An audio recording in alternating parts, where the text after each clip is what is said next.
Zack Snyder's Justice League is coming March 18, and the hype train is getting even bigger. We're all excited. But Zack Snyder, of course, hyping us as big as he can. But I've got some news to talk about today regarding the Snyder Cut. A new image of Ben Affleck's Batman. Martian Manhunter himself, Harry Lennox, talking about a solo movie?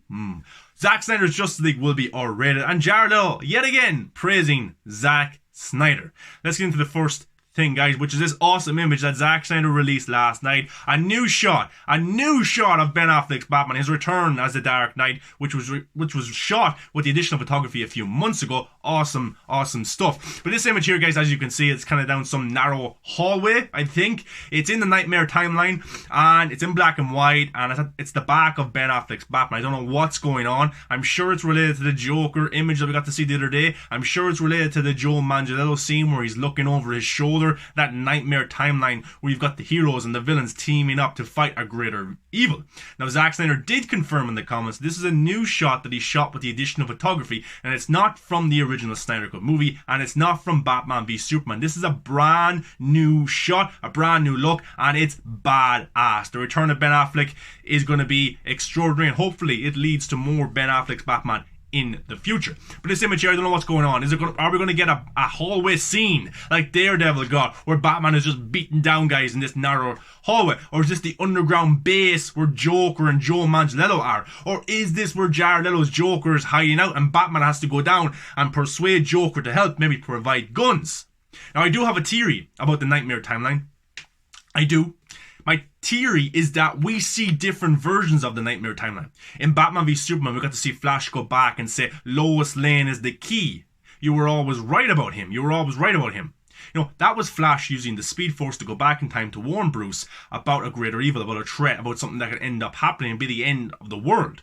Bruce, in that timeline, beats up the parademons, but the soldiers turn on him. Superman comes down while he's captured and kills Ben Affleck's Batman. So I think, personally, that's one alternate timeline that they are trying to avoid in the future movies when we see them trying to use Flash to go back in time to warn Bruce. Because if they go back and they don't do a certain thing in a certain way, in this timeline, Bruce dies, got to do with Superman. And maybe we have a Groundhog Day scenario where Ben Affleck's Batman goes to different timelines. This is different versions of the Knightmare, but he dies in every single one. And maybe in a certain timeline, the one where he sacrifices himself, that's how they defeat Darkseid. That's how they beat this greater threat, maybe. But I don't think all these Knightmare looks and these shots and these timelines are all the same. I think they're alternate versions. I think in one he dies, in another he's working with Joker and Joe Manganiello. Maybe he dies as well. But I think what they do in the future and decisions they make alters the time that they're in the Knightmare sequences. So I don't think that it's all one sequence with different looks. People were saying online, maybe the Batman v Superman one is the ending of this Knightmare timeline. Maybe, it could be, or maybe it's a different version, and that's what I'm going with, because Flash, as we know, uses time travel more than once. He uses it in Batman v Superman in a different alternate timeline. He's going to use it in Zack Snyder's Justice League. He's going to use it in part 1, maybe part 2, and maybe in part 3. I'm not too sure. And of course, he's going to use it in the Flashpoint solo movie.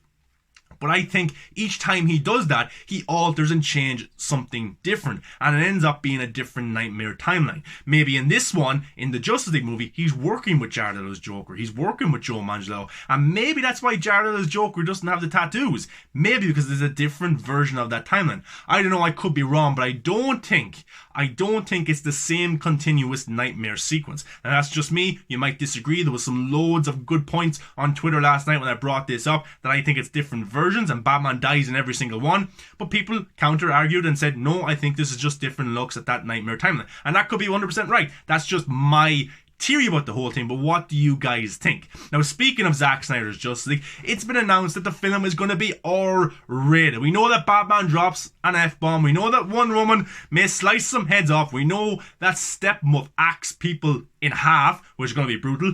Blood, all that kind of stuff. And look, Batman v Superman kind of could have had an R rating as well. Bit of blood, maybe some more cursing as well. But this movie is going to be fully blown R-rated. And this proves the theory right, that Zack Snyder back in the day shot Jeff Johns dialogue, but also shot Chris Terrio dialogue. So that's awesome. So a lot of the scenes that Zack Snyder shot back in 2016 for Justice League that may have made it into the 2017 version or may have been in trailers was shot by Zack Snyder, but it was Jeff Johns dialogue. He also shot Chris Terrio dialogue that we've never even seen. So that gets me even more excited. But the R rating, unbelievable. Deadpool, Logan, huge R-rated movies that were huge successes. Hopefully Zack Snyder's Justice League can follow in the same footsteps. And I think 100% unfiltered Zack Snyder with an R rating, sign me up any day. Are we going to get another Watchmen level of awesomeness? I think we could. But speaking of a very important man got to do with the Snyder Cut, and a man I think that the Snyder Cut should end up really relying on, got to do with marketing, and that's Jared Leto. Now Jared Leto, the Little Things, is actually doing pretty well right now at the box office and also on streaming, nearly beating WandaVision as well. If you go to the RealTalkLife Twitter page, that's the show I'm a part of on the Real Anarchy channel. We had a piece today where we talked about The Little Things is set to surpass episode 1 and 2 of WandaVision in terms of viewership. So Jared Leto is doing pretty well, and he's getting some Golden Globes nominations as well, and some other nominations too, and maybe some Oscar stuff. That's all good for the Snyder Cut. And of course Jared Leto is a big popular actor, fashion icon, all that kind of stuff. So I'm hoping that carries over to people checking out Zack Snyder's Justice League, and he has a huge following online. But this is what Jared Leto had to say. So, Jared Leto, of course, came back for the additional photography for Zack Snyder's Justice League. The first image was released the other day of him, done dirty, got to do with Suicide Squad and all that stuff. But here we go. I've been sworn to secrecy because, but he's an incredible filmmaker, and I love his work. It was cool to have the opportunity to collaborate with him. He got a crazy, infectious energy. I love his passion and commitment to what he does. Those are some of the reasons why fans have responded so passionately and deeply to him and his mission.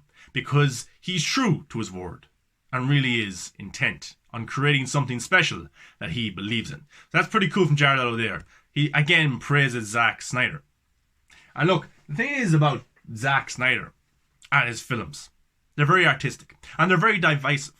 And Jared Leto as an actor is probably divisive as well with people. But Grace Randolph was saying that Jared Leto was actually very impressed with how this movie turned out, how his interpretation of the Joker has turned out, which is great because he was done dirty back in 2016, guys. He was, 7-8 minutes of shooting? You know, it is pretty interesting. But praising Zack Snyder again. Zack Snyder, I don't think I've ever heard anyone say a bad word about the man. Very gracious, very nice. And Jared Leto again backing up all those statements. You know, he's called him a maverick. He's called him a great guy. He said he's loved him. He's called him here an incredible filmmaker. So huge respect there. And I'm sure Jared Leto, if he was to come back in the future, it would be because of Zack Snyder. Now, Jared Leto for me, I love him as an actor. Oscar winner, absolutely brilliant. Underrated as the Joker. Got a lot of shit, got a lot of hate, but hopefully he can redeem himself. It's his redemption. This is Zack Snyder's redemption. This is the fans' redemption. This is Jared Leto's redemption. Everybody's redemption is coming around March 18th to prove the haters wrong. And I love that kind of middle finger in that Joker picture. Maybe to the haters. You know, you said I was the worst Joker of all time. You doubted me, Oscar winner Jared Leto. Well, tune in March 18th and you'll see how bad I can be as the Joker unleashed in an R-rated movie. And remember, Zack Snyder shot the additional photography knowing this movie would end up being R-rated. So get that in your head. What exactly did Zack Snyder shoot in that additional photography? And I know Zack Snyder said, it was 4 or 5 minutes. But I think Zack said that because there was a lot of narrative going around that this is Zack shooting a whole new movie. You know? And that's what the narrative they were using. The Snyder Cut never existed. But they were, that kind of narrative. Saying the Snyder Cut was never real. So Zack got 70 million, got back and shot a lot of scenes. And Zack kind of counter-argued that argument by saying, no, I only shot 4 or 5 minutes. But I think he shot a little bit more. Maybe a little bit more with Jared Leto's Joker. And we're in for an unbelievable treat.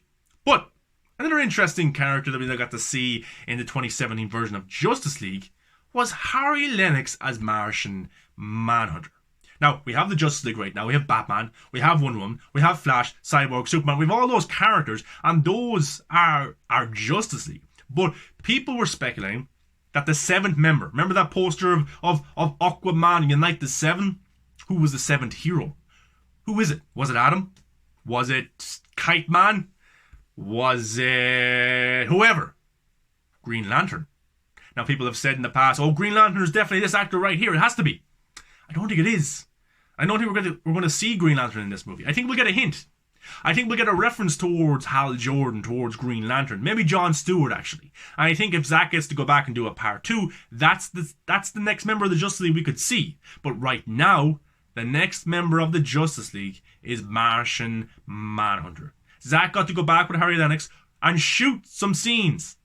And Harry Lennox says it's a CGI character, you just know how it's going to look. So I can't wait to see that. And look at the Man of Steel CGI work. Absolutely extraordinary. Doomsday. Brilliant stuff. So I'm sure Martian Manhunter will look very comic accurate, but also real as F, you know. But Harry Lennox was doing an interview with comicbook.com. And he said something pretty interesting, which might get people making a new hashtag and trending event, okay? He goes about the Snyder Cut. All I can say is that full justice won't be done until there's a Martian Manhunter movie, Lennox tells us. Listen up, fans. They made the Justice League happen, so... And then he talks about the Snyder Cut. If I'm in it at all, if I'm in it for 20 seconds or 10, I will be more than happy because I didn't think I was going to be in it. And I certainly didn't know I was going to be Martian Manhunter until Zack Snyder revealed it. But he always likes to surprise me. It was the happiest day that I never expected when I found out this was going to happen. I'm looking forward to it. Whatever it is. If it's the second, I'll be thrilled. So they got to shoot more footage. And Harry Lennox wasn't even the 2017 version. I really liked him in Man of Steel. I really liked him in Batman v Superman. You know, he's a cool kind of character who sticks by the law. But he's also an alien. It's also Martian Manhunter. And I can't wait to see that reveal. It's a pity it was spoiled for us because we didn't know the Snyder Cut was coming. So Zack was kind of telling us stuff. But at the end of the day, when it comes, it's going to be pretty badass. So I do think the seventh member of the Justice League is Martian Manhunter. I don't think Green Lantern is going to be the seventh member. I don't think there's an actor in place right now. I think we might get hints. We might get Kilowog, is it? And those kind of alien Green Lantern. We might get a reference towards them. They actually might be in the movie. I think a Green Lantern will be in the movie, but I don't think it'll be Hal Jordan or Jon Stewart. But Martian Manhunter, never been in live action before in terms of big blockbuster movie. Awesome. Brilliant.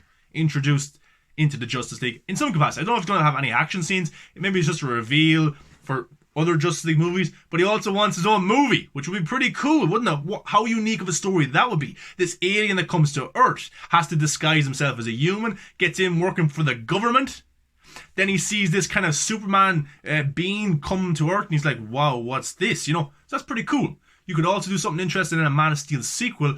I don't know if they would make a Martian Manhunter movie, but you could do something in a Man of Steel sequel where, get this, so we've got Henry Cavill Superman, make a movie with him, whoever the director is. We'd love all Zack, but it might not happen. But Henry Cavill come back to Superman. You could have Martian Manhunter as kind of as a presence in the movie, as like a role model, that father figure that Henry Cavill doesn't have anymore in the Superman movies. He lost his father from Krypton. He lost his father from Earth. Harry Lennox's Martian Manhunter could be that father figure, could be that mentor towards Superman. I think I watched an animated movie called Superman Man of Tomorrow a few months ago. Pretty good movie. And Martian Manhunter was in that kind of a side role, mentor role. And I thought it worked actually pretty well. If you could do that in a live action substance, bring Harry Lennox into it, have Henry Cavill, have a new unique story, you could have something cool there on your hands. You really, really could. But guys, what do you think of all this information? Zack Snyder's Justice League will be R-rated. Martian Manhunter movie? Do you want it? Do you want to see it?